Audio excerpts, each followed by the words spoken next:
The problem isn't your bike. It's how you've been trying to learn. Most people think fixing a bike is about tools, strength, or mechanical talent. So they start where it feels logical, watching random videos, reading scattered guides, trying to copy what they see. And at first, it seems like it might work. You tighten a bolt. You adjust something small. Maybe you even fix a minor issue. But then something more complex shows up. The gears won't shift properly. The brakes feel off. The chain slips under pressure. And suddenly, everything falls apart. Not just the bike, your confidence.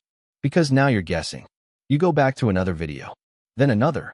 Each one shows a slightly different method. Different tools. Different explanations.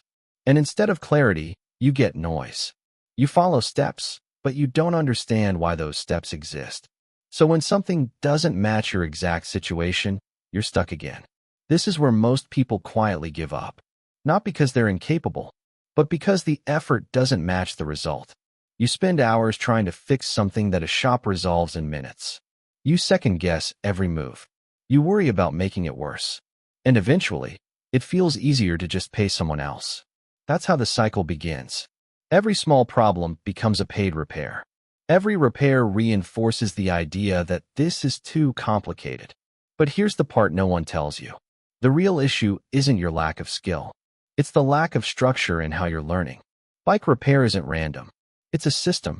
Every component connects to another. Every adjustment affects something else. Gears, brakes, cables, tension, they all interact. But when you learn in fragments, you only see isolated actions. Tighten this. Loosen that. Adjust here. Without context, those actions are meaningless. It's like trying to solve a puzzle by looking at one piece at a time, without ever seeing the full picture. And the more you try, the more inconsistent your results become. Sometimes it works. Sometimes it doesn't. And you never really know why. That uncertainty is what creates frustration, not the repair itself. Think about it like this. If someone handed you a musical instrument and showed you random notes without explaining rhythm, structure, or timing, you wouldn't expect to play a song. But that's exactly how most people approach bike repair. They're learning isolated notes, not the system behind them. And without that system, progress feels slow, messy, and unreliable. This is why even motivated beginners struggle. They're putting in the effort. They're just not seeing the structure. Once that changes, everything starts to shift. Because instead of memorizing steps, you start understanding relationships. You see how adjusting a derailleur affects chain movement. You understand why brake tension changes performance. You begin to predict outcomes before even making adjustments. That's the turning point. Not when you learn more, but when things start making sense. And when that happens, something interesting follows. You stop hesitating. You stop overthinking every move.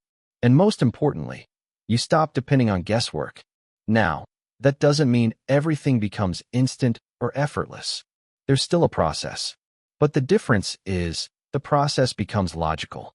Instead of jumping between random tutorials, you move step by step.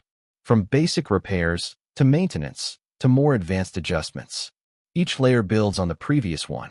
So when a problem shows up, you're not starting from zero. You're working from understanding. And that changes how you approach everything. You don't rush. You don't panic. You troubleshoot. You test. You adjust with intention. That's what separates someone who struggles from someone who feels in control. Not talent. Not experience. Structure. And once you see bike repair this way, it stops feeling overwhelming. It becomes something you can actually learn. At your pace. From your own space. If you want to go deeper into this, there's a structured breakdown in the description that walks through how these systems connect and how people typically build these skills step by step. You can check that out if you want a clearer path. And if this kind of explanation helped you see things differently, consider subscribing. There's a lot more to explore, and it only gets easier once the pieces start connecting.